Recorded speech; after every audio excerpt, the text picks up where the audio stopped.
प्रश्न 2 है, उन समबाहु त्रिभुजों का क्षेत्रफल ज्ञात कीजिए जिनकी भुजाएं निम्न हैं।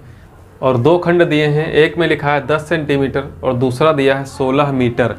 यानी कि समबाहु त्रिभुज में क्या होगा, एक ही एक भुजा यहाँ पर दी है। चूँकि समबाहु त्रिभुज में क्या होता है, तीनों भुजाएं बराबर होती हैं।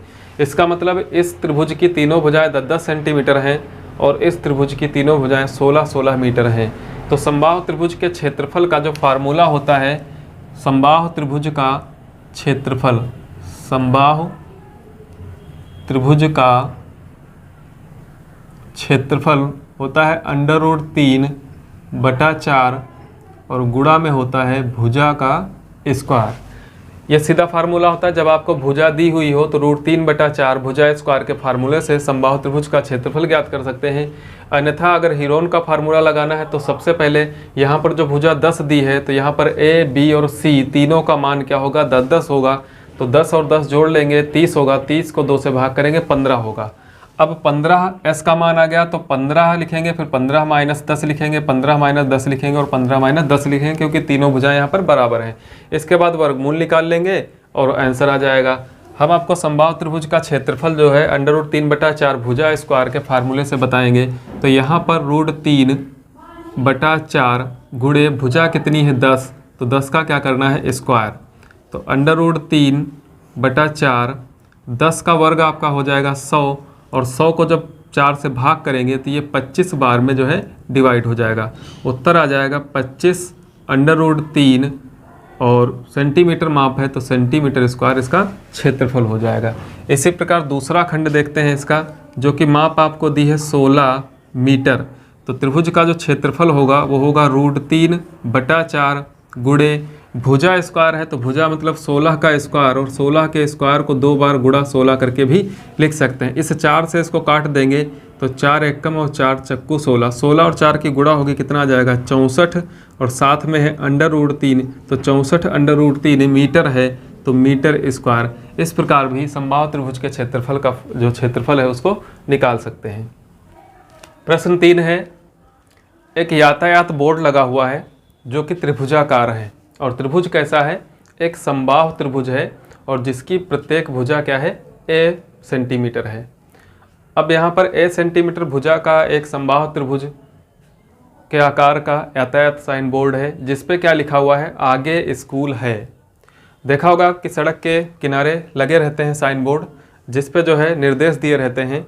और अगर स्कूल कोई है तो उससे पहले तो ज़रूर लिखा रहता है कि कृपया धीरे चलें, आगे स्कूल है।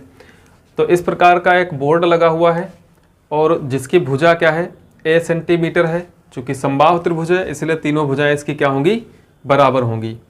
और परिमाप दे रखा है 180 सेंटीमीटर और साथ में कह रखा है कि इसका जो क्षेत्रफल आपको ज्ञात करना है वो हीरोन के फार्मूले से ज्ञात करना है, हीरोन के सूत्र से।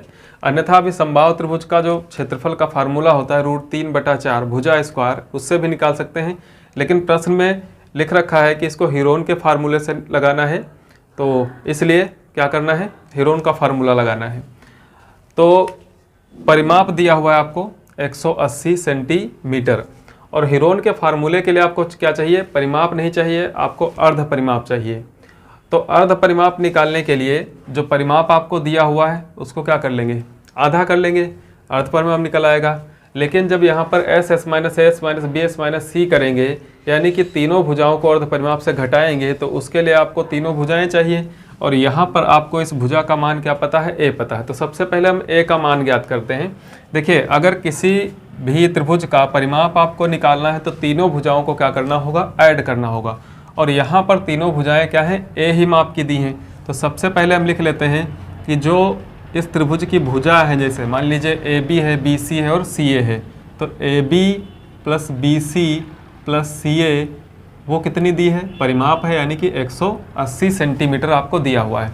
और इन तीनों भुजाओं की माप क्या है, A है, BC भी A है और CA भी A है, तो ये 180 के बराबर होगी। ये जुड़ कर के हो जाएगा 3A = 180। तो एक A की वैल्यू आ जाएगी आपकी, 3 से जब भाग करेंगे तो 60 सेंटीमीटर आपका जो है A का मान आ जाएगा, 60 सेंटीमीटर A का माप आ जाएगा। दूसरी चीज़, आपको अर्ध परिमाप चाहिए, यानी कि जो S का मान है, S का मान क्या होगा, जो परिमाप दिया है 180, उसको 2 से भाग कर देंगे तो आ जाएगा 180 का आधा 90 सेंटीमीटर इसका अर्ध परिमाप हो जाएगा। 90 सेंटीमीटर अर्ध परिमाप हो गया। और भुजा ए 60 सेंटीमीटर है तो तीनों भुजाएं क्या होंगी, 60 सेंटीमीटर होंगी। हेरोन का फार्मूला लगाएंगे, डेल्टा अंडर रूट के अंदर जो अर्ध परिमाप रहता है जो कि 90 है, तो 90 से घटाना है पहली भुजा, उसका मान 60 है। 90 से घटाना है दूसरी भुजा, उसका मान भी कितना है, 60 है। और 90 से फिर घटाना है तीसरी भुजा, उसका मान भी क्या है, 60 है। 90 और 90 से 60 जब घटाएंगे तो 30 आएगा। यहाँ पर भी 30 बचेगा और यहाँ पर भी क्या बचेगा, 30 बचेगा। अंडर रूट लगा देंगे यहाँ पर। इसके बाद 30 का 2 जोड़ा बन रहा है, यहाँ पर 30, यहाँ पर 90। तो 90 को हम लिख सकते हैं 30 गुणे 3 करके। तो एक बार इसको दिखा देते हैं। इसको लिख लेंगे 30 3 गुणे 30 और 2 3 बार का ये 30, 30 30 और 30। तो 4 बार 30 आया है तो 2 का जोड़ा बन जाएगा और 3 अंडर रूट के अंदर रह जाएगा। तो यहाँ से एक 30 निकलेगा, यहाँ से एक 30 निकलेगा। 30 गुणा 30 और अंडर रूट में क्या रह जाएगा, 3। ये हो जाएगा 3 3 9 और 2 0 यानी कि 900 अंडर रूट 3 सेंटीमीटर स्क्वायर। ये जो आपका बोर्ड लगा हुआ है जिस पर आगे स्कूल है लिखा है, तो इसका जो क्षेत्रफल है वो 900 रूट 3 सेंटीमीटर स्क्वायर क्षेत्रफल इसका है।